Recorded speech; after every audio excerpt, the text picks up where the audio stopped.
ఓం నమో శ్రీరామచంద్రాయ నమః. ఓం నమో శ్రీరామచంద్రాయ నమః. ఓం నమో భగవతే వాసుదేవాయ నమః. వశిష్ఠాయ నమః. మనం ఇంతవరకు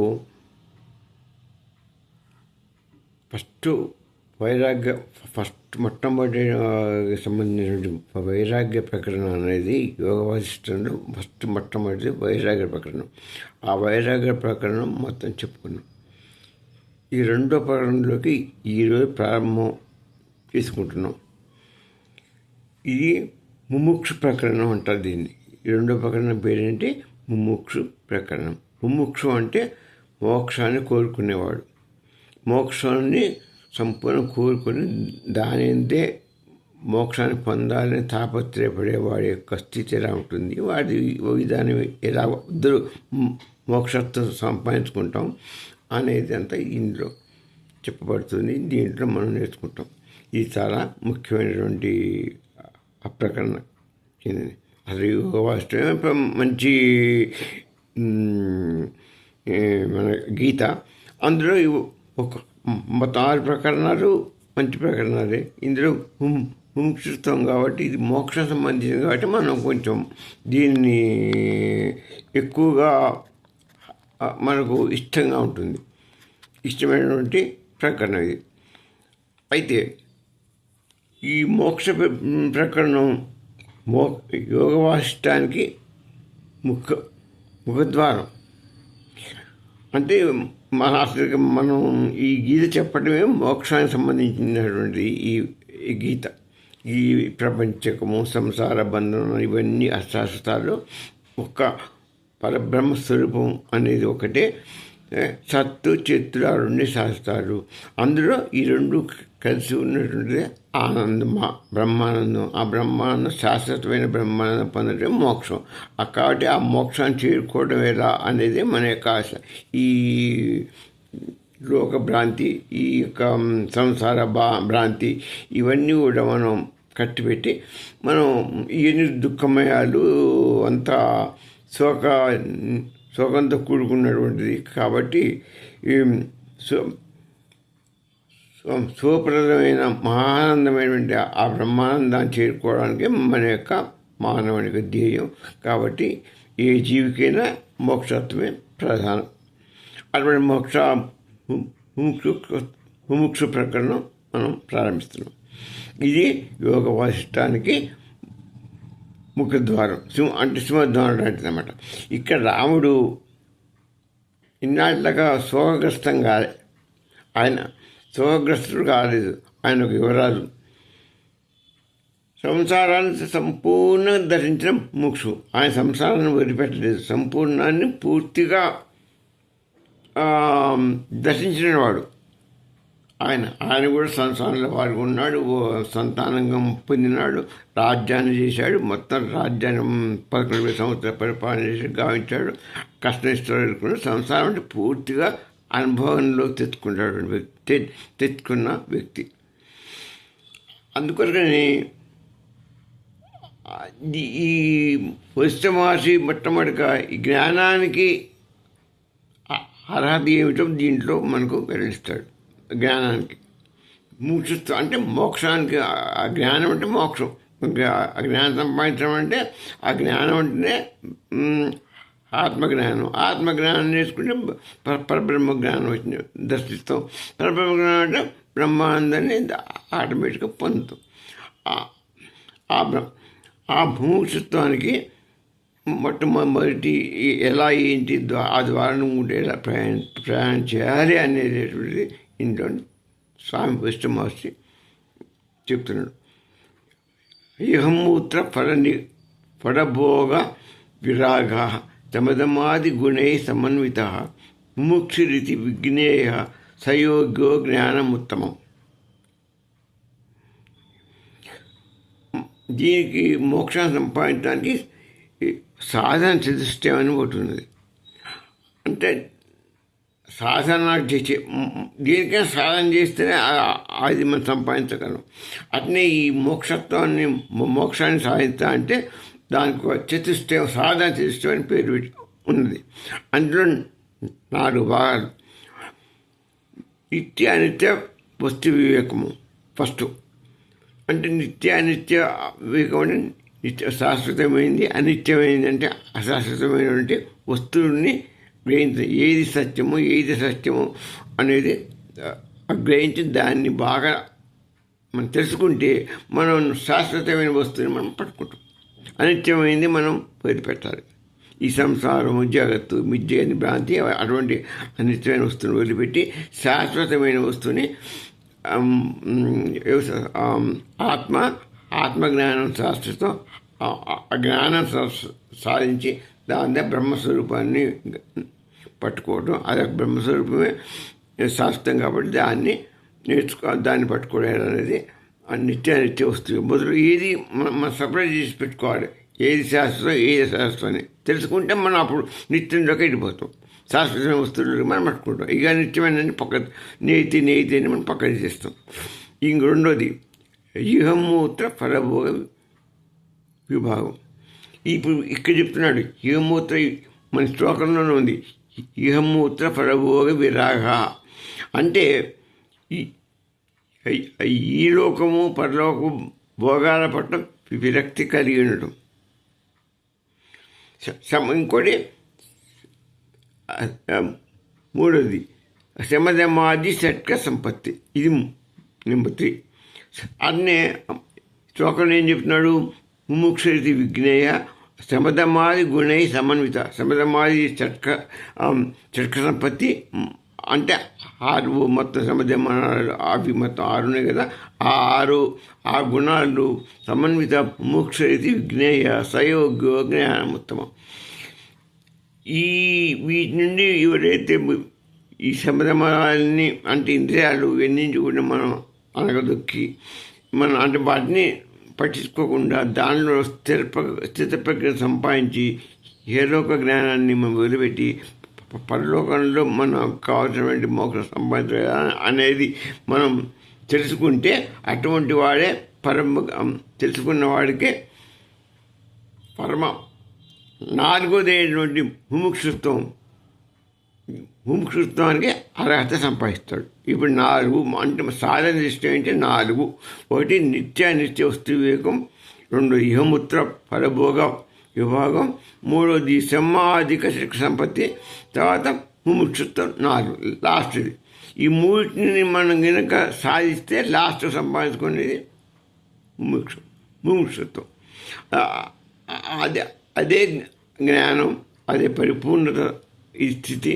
కాబట్టి అక్కడ మనకు లాస్ట్ ఎవరు చేరుకోవాల్సిన దశ కూడా అంతిమ దశ పరమజ్ఞానానికి అర్హత అని ముముక్షుత్వానికి పోవాలి. ఇక ముముక్షుత్వం అంటే ఏంటి అంటే ఒక మాట చెప్పాలంటే ఈ జీవితాన్ని ఇక్కడ వదలటం కాదు, అనిత్యమైనటువంటి ఆశను వదలటం. ఫస్ట్ ఇక్కడ ఈ లోకంలో ఉన్న అనిత్యమైన వస్తువులు ఉన్నాయి. ఈ సంసారం, ఈ ముఖ్యంగా ఈ సంసారము, ఈ జగత్తు, ఇది సంసార దుఃఖ సాగరము. తర్వాత ఈ మాయా జగత్తు 2 బంధించబడతాయి. ఈ 2 మెయిన్ ఉన్నాయి. ఈ రెండు మనిషిని బంధించే ఇవి శాశ్వతాలు కావు, ఇవి అనిత్యాలు. ఈ అనిత్యం పైన ఆశని వదులుకోవాలి. ఈ అనిత్యం ఇందాక అనుకున్నాం కదా, అనిత్య వస్తువుని వదిలిపెట్టాలి. ఫస్ట్ భాగం అది నిత్యానిత్య వస్తువు వివేకం. దాని మీద వదిలిపెట్టి దాని మీద వైరాగ్యం సంపాదించాలి. అది నిత్య అనిత్య వివేకం. అదే చెప్పే నిత్యానిత్యం తెలుసుకుంటే అన్ని వీటి మీద మనకు పోతాయి. ఇక ఇదే ఏం చెప్తుందంటే ముండకోపనిషత్తు ఒక మాట చెప్తుంది. పరీక్ష లోకాన్ కర్మచిత్తాన్ బ్రాహ్మణో నిర్వేదం మాయాత్. అంటే మన ఈ లోకాన్ని బాగా ఖచ్చితంగా పరిశీలిస్తే ఏది నిత్యమో ఏది అనిత్యమో అని మనం తెలుసుకొని మనకు అప్పుడు ఏమవుతుందంటే వైరాగ్యం వస్తుంది. ఈ సంసారం ఇవన్నీ మనకు లోకం అంతా కూడా భ్రాంతి, అనిత్యం అని తెలుసుకొని మనం ఏమవుతుందంటే వైరాగ్యం వస్తుంది. యథాతే మోహగలితం బుద్ధిర్వతి తరిశతి. ఇదే శంకరాచార్య వల్ల ఏం చెప్తారంటే అజ్ఞానాన్ని మనం విడిచిపెట్టాలి. అజ్ఞానం అంటే ఏంటి? మనకు అజ్ఞానం కాకపోవడం, అజ్ఞానం తెలుసుకోకపోవడం. అజ్ఞానం అంటే మాయ. అజ్ఞానం అంటే మాయ అని మనం మొట్టమొదటి చెప్పుకుంటున్నాం. ప్రకృతి, మాయ, అజ్ఞానం, అవిద్య ఇవన్నీ ఒక పర్యాయ పదాలు. ఆ అజ్ఞానాన్ని మనం వదిలిపెట్టాలి. సామాన్య వారు ఏం చెప్తారంటే ఫలత్యాగాన్ని వదిలిపెట్టాలి. అజ్ఞానం వదిలిపెట్టాలంటే పనులు నువ్వు కర్మ చెయ్యి, కర్మ ఫలితాన్ని భగవంతుని మీద వదిలిపెట్టు, చేస్తే నీకు అది సరిపోతుంది అంటాడు. ఇక గౌడపాదులు వారు ఏం చెప్పారంటే ప్రపంచం మిథ్యాదర్శనం. ఆయన గౌడపాదులు వారు అద్వైతవాదులు, సామాన్య గురువులు, వారు మంచి పెద్ద గురువులు. ఆ అద్వైతంలో మంచి మన అద్వైత మతాన్ని స్థాపించిన వారు కూడా ప్రముఖులు. అయితే ఆయన ఏమంటాడు అంటే ప్రపంచమే ఒక మిథ్యా దర్శనం. ఈ ప్రపంచాన్ని దర్శిస్తున్నామంటే ఇంట్లో పుట్టాము, దీన్ని దర్శిస్తున్నాం, దీంట్లో జీవిస్తున్నామంటే ఒక మిథ్యలోనే మనం బతుకుతున్నాం. సంసారం అనేది చెప్పే, అందుకనే జగన్ మిథ్య అంటున్నారు. ఇందులోనే బతుకుతున్నాం కాబట్టి ఈ మిథ్యలో బతికి మన దీంట్లోంచి మనం బయటపడాలంటే జ్ఞానం కావాలి. అది టార్చ్, మన ఒక రకమైనటువంటి వెలుగు. జ్ఞానం అనేది వేరు. టార్చ్ లైట్లకి చీకటి కాబట్టి ఈ చీకటిలో నుంచి జగత్తు అనేది మాయా, విద్య, అజ్ఞానం అంటే చీకటి.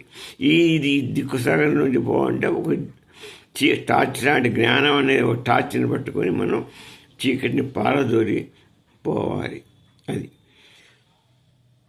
ఇక రమణ మహర్షి గారు కూడా దీని మీద చెప్పారు. వారేం ఉంటారంటే సంసారం అసత్యం అని మనం తెలుసుకున్నాం. మొట్టమొదటి వారు కూడా రమణ మహర్షి వారు కూడా సంసారం ఈ భ్రాంతి ఇవ్వ చెప్పినా అది చెప్తారు. మాస్టర్లు పెద్దలు అసలు వేదాలు చెప్తున్నాయి కాబట్టి వేద వచనాలే అందరూ చెప్పినా కూడా. కాబట్టి రమణ మహర్షి కూడా ఈ సంసారం అనేది అసత్యం అని మనకు తెలిసిపోయిన తర్వాత ఈ మిగిలింది ఏంటి? ఆత్మే. సత్యం ఏంటి? మరిగా ఆత్మను పట్టుకోవాలి. ఆత్మ దర్శనాన్ని మనం దర్శింపజేసుకోవాలి అని మనం అది జ్ఞానం. ఆత్మను దర్శిస్తేనే ఆత్మను పట్టుకోవాలంటే జ్ఞానం కావాలి. ఆ జ్ఞానాన్ని పట్టుకొని ఆ జ్ఞానాన్ని టార్చ్ తీసుకొని సత్య వస్తువైన ఆత్మను దర్శించాలని వారు కూడా బోధించారు. ఎవరు? రమణ మహర్షి గారు. ఇక అనిత్యం అసుఖం లోకం ఇమం ప్రాప్య విచక్షణ నశోచతి నకాంక్షతి జ్ఞాన మార్గం ప్రపద్యతే. ఇలా చెప్పే శ్లోకం ఇది. అనిత్యం అసుఖం లోకం ఇమం, అనిత్యమైనది అసుఖమైన సుఖంగానేటువంటిది ఈ లోకం. ఇమం లోకం ప్రాప్య విచక్షణ ఇటువంటి లోకానికి నశోచతి శోధించవద్దు, నకాంక్షతి కోరుకోకూడదు, జ్ఞాన మార్గం ప్రవర్తతే. మరి ఏం చేయాలి? జ్ఞానాన్ని పట్టుకొని సత్యవస్తుని వెతుక్కో, సత్యాన్ని దర్శించాలి. అంతేగాని ఈ అసుఖమైంది అనిత్యమైన వస్తువుని మనం దాన్ని కోరుకోకూడదు, దాన్ని దాని గురించి అది దాంట్లో ఉండాలని కోరుకోకూడదు, బాధపడకూడదు. అసలు దాన్ని వదిలిపెట్టి మనం వెళ్ళి సత్య వస్తువు ఎదుర్కోవాలి. ఈ అసత్యంతో పాటు పట్టుకొని ఎన్నాళ్ళు ఇక్కడ మనం గడుపుతాం జీవితాలు. కాబట్టి అది వద్దు. కాబట్టి మీరు సత్య వస్తువుని పట్టుకోండి అని వేదాలు కూడా చెప్పినాయి. ఇక దుఃఖ దర్శనం నిరాశ కాదు, అది జ్ఞానానికి మొట్టమొదటి మెట్టు. మన దుఃఖం వచ్చిన ఈ లోకం అనేది అశాశ్వతం. ఈ లోకంలో దుఃఖం వచ్చింది, మనం ఏం చేస్తాం? బాధపడతాం. సుఖం వచ్చింది, సంతోషపడతాం. ఈ సుఖ దుఃఖాలకు మనం బాధపడకూడదు. ఎందుకంటే ఇది మనం చూసే మనం భ్రాంతి. ఇదంతా భ్రాంతి. మనం ఇది నేను శరీరాన్ని కాదు, మొట్టమొదటి మనం అనుకుంటున్నాం శరీరం నేను కాదు, ప్రాణం నేను కాదు, ఇవన్నీ ఏవి నేను కాదు, నేనెవరిని పూయామై నేను మొట్టమొదటి ఆత్మని. ఆత్మ అంటే లోపల ఉన్నటువంటి బ్రహ్మస్వరూపమైనటువంటి ఆత్మ. అది లోపల అంతర్యామిగా ఉన్నది. ఆ అంతర్యామిని పట్టుకోవాలి, దాన్ని తెలుసుకోవాలి. ఆత్మని తెలుసుకోవాలి. ఆత్మని తెలుసుకోవాలంటే జ్ఞానం కావాలి. జ్ఞానానికి ఎవరు చెప్పినా ఇటు బుద్ధ పోయినా కూడా నువ్వు ఏ దూరంలోంచి పోయినా కూడా అక్కడికే చేరుకుంటావు. ఆత్మ తెలుసుకుంటేనే సుఖం వస్తుంది. ఆత్మజ్ఞానం తెలుసుకోమని ప్రతి వేదాలు, ఋషులు, మహర్షులు, పెద్ద పెద్ద జ్ఞానులు అందరూ చెప్పింది అదే చెప్తారు. ఉన్నది కూడా అది వాస్తవం.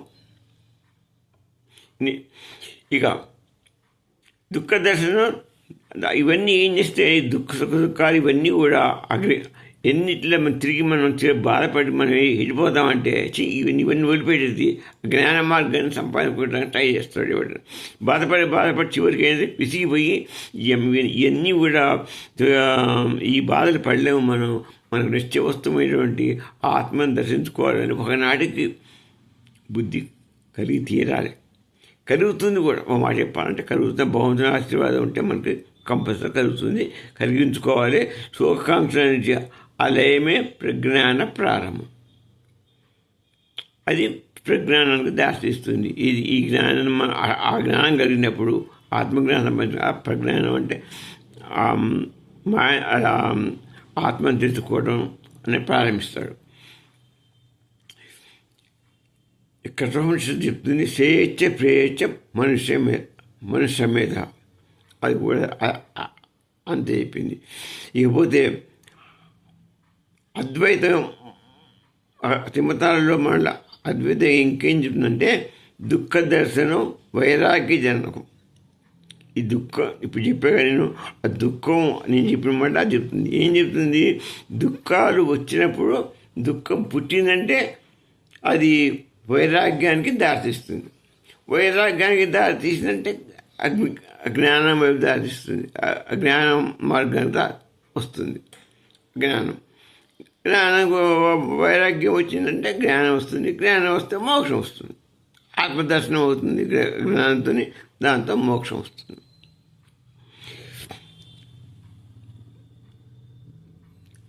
ఇక రామానుజ వారు ఏం చెప్తారంటే మనకు లోకంలో అద్వైతమైన శంకరాచార్య అద్వైత మతం ఏం చెప్పింది?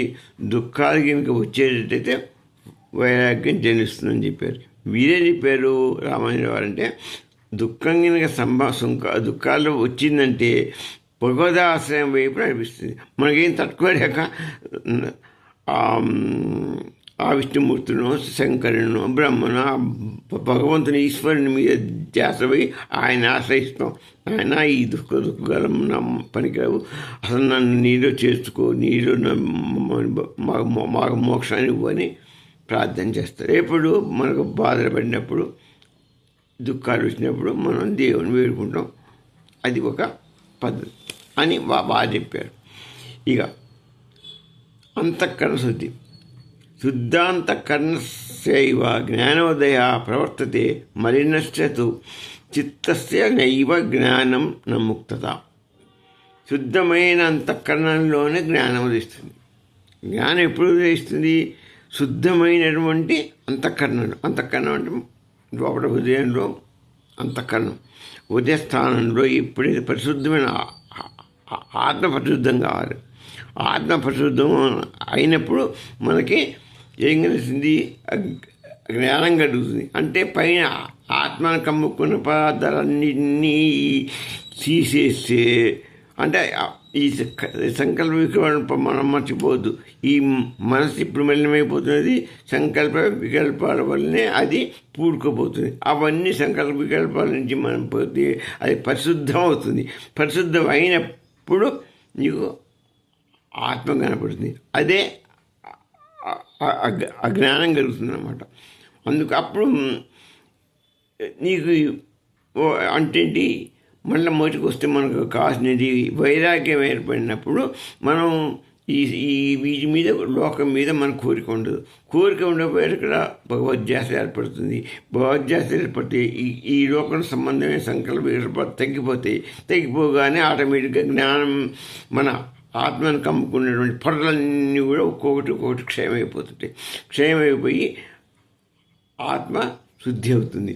ఆత్మశుద్ధి కాగానే మనకు ఈ జ్ఞానం కలిగి ఆత్మశుద్ధి అవి మోక్షానికి దారితీస్తుంది.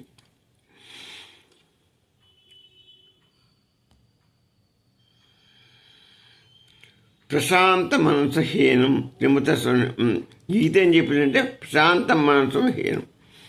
మనసు ప్రశాంతంగా ఉన్నప్పుడే ఈ యొక్క ఇది మోక్షం కలుగుతుంది. అంతే శుద్ధ చైతన్యం మనకు ఏర్పడేటప్పుడు ఇది అవుతుంది.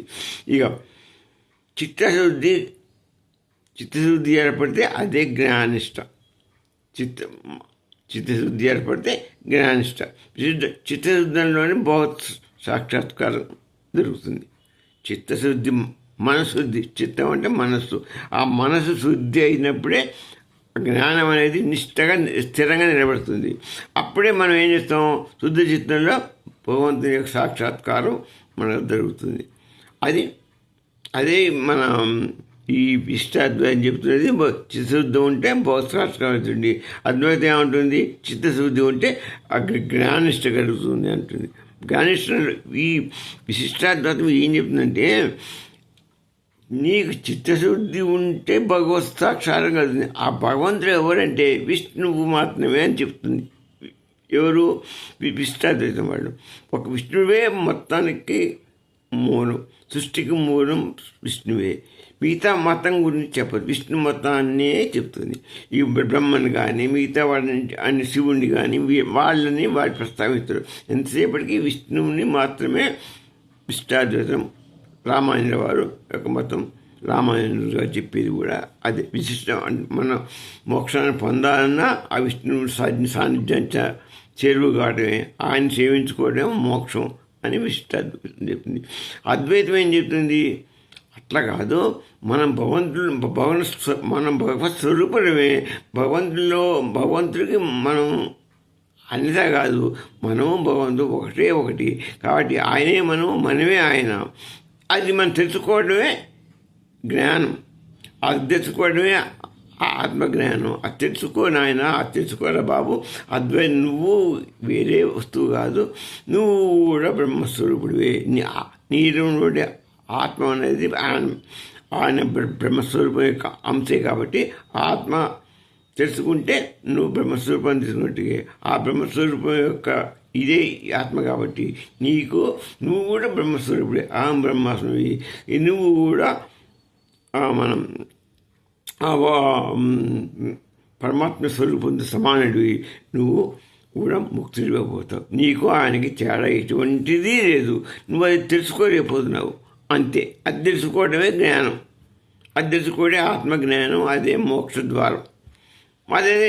అదే నీకు మోక్షాన్ని. ఎప్పుడైతే నువ్వు బ్రహ్మస్వరూపం రెండు ఒకటి అని తెలుసుకున్నాడు, అప్పుడు నీకు బ్రహ్మానందం జరుగుతుంది. ఆ బ్రహ్మానందంలో దొరపడితే ఇక ఎటువంటి మనకు ఇది నష్టాలు రావు.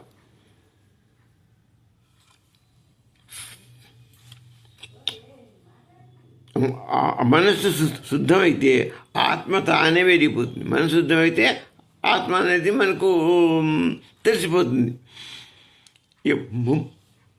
ముముక్షుత్వం అనిత్య వివేకం.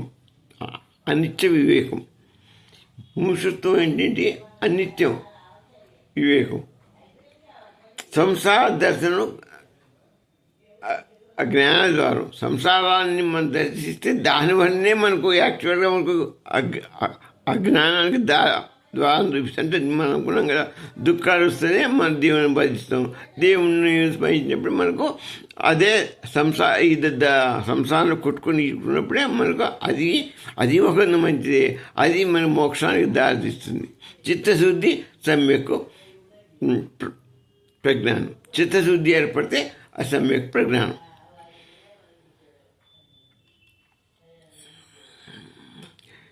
ఇక మనకు అద్వైతం ఏం చెప్తుందంటే గౌడపాదుల వారు అసలు ఇంతకుముందు మనం చెప్పుకున్నాం కూడా ఫస్ట్లోనే, మనకు ఏ బంధము లేదు, మోక్షము లేదు, ఎంత అజ్ఞాన కల్పన, అవిద్య మాయా స్వరూపం. ఈ భావనలన్నీ కూడా మాయాస్వరూపం. ఎందుకంటే మనమే అసలు భగవత్ స్వరూపం అంటున్నారు వాడు అద్వైతం చెప్పేది ఏంటి, నువ్వు బ్రహ్మస్వరూపాన్ని అనేస్తుంది.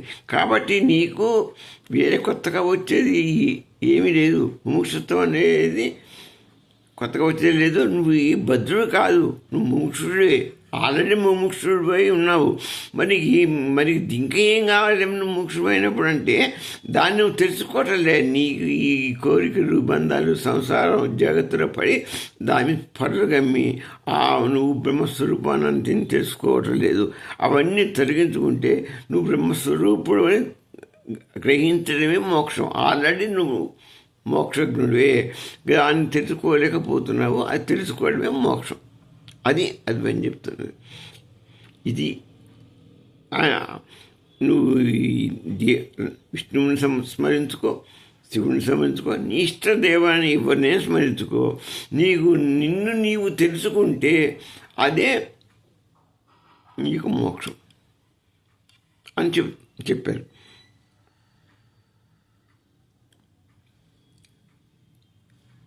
మోక్షం ఎప్పుడూ ఉన్న స్థితి. వైరాగ్యం జగత్తుకి అసత్య దర్శనం. జ్ఞానం స్వరూప స్మృతి. జ్ఞానం అనేది స్వరూప స్మృతి. ఇవి గుర్తుపెట్టుకోండి. విరాగం జగత్ అసత్య దర్శనం. వైరాగ్యం అనేది ఏంటంటే జగత్తును అసత్యంగా దర్శిస్తున్నాం. అదే వైరాగ్యం. దాని మీద వైరాగ్యం. ఈ మాయ లోకం చూసిన వారు సత్యం అనుకుంటున్నావు, ఆ సత్యాన్ని తెలుసుకున్న రోజున వైరాగ్యం వస్తుంది. జ్ఞానం స్వరూప స్మృతి. జ్ఞానం అనేది ఎటువంటిది? స్వరూప స్మృతి. అది వెలుగుగలిగినటువంటి ఒక స్మృతి, అది ఒక ప్రజ్ఞ. మోక్షం ఎప్పుడు ఉన్న స్థితి. మోక్షం ఎప్పుడు ఉన్నది అన్న స్థితిని తెలుపుతుంది మోక్షస్థితి.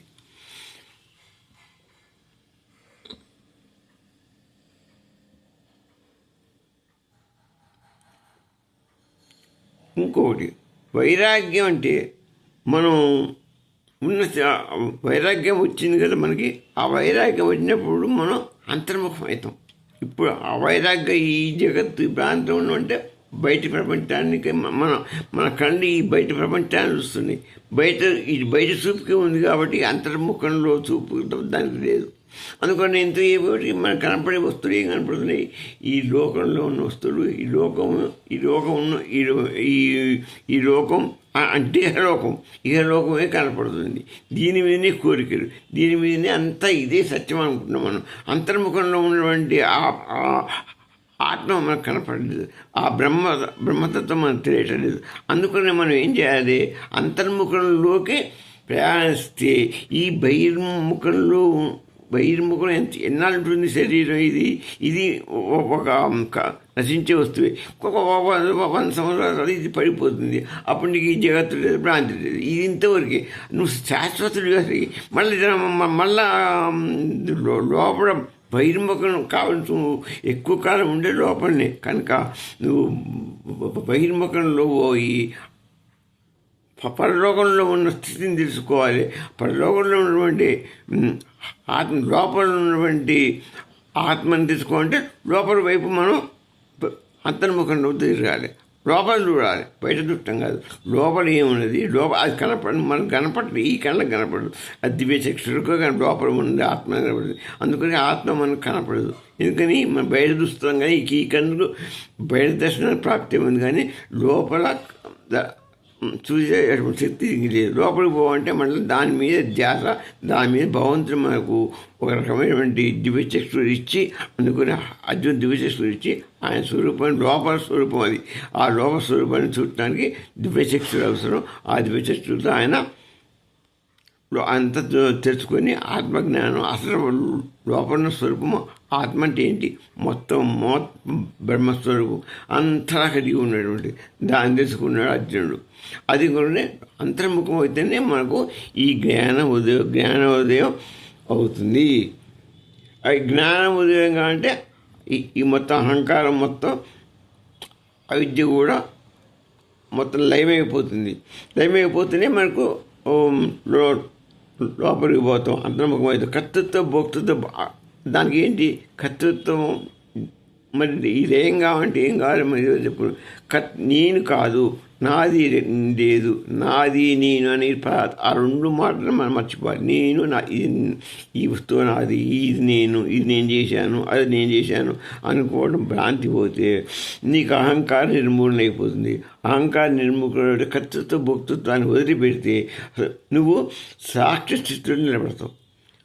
సాక్షి స్థితే ఆత్మదర్శనం నీకు కలుగుతుంది. నీకు శోకం లేదు. ఫైనల్గా నేను చెప్తున్నానండి, నీకు శోకం అసలు లేదు, కాంక్ష లేదు అనుకోవాలి. మన శోకం ఎందుకుంది?